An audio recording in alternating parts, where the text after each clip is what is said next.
Problem थी आप जब यहाँ पे आए थे आपको तब? यहाँ पे 15 हाँ, तो फिर रिजल्ट आपको कितना मिला मतलब यहाँ से, और क्या क्या प्रॉब्लम थी? सिर्फ यही थी? पेट दर्द था, पेट ठीक है, अच्छा। ठीक है, 1%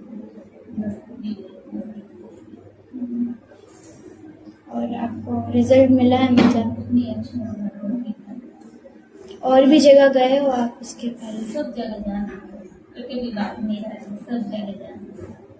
अच्छा, तो मतलब वहाँ पे ज़्यादा रिजल्ट हुआ है यहाँ पे? यहाँ पे भी जाता है।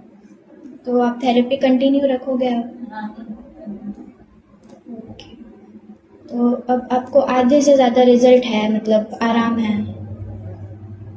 ठीक है। 1% भी है।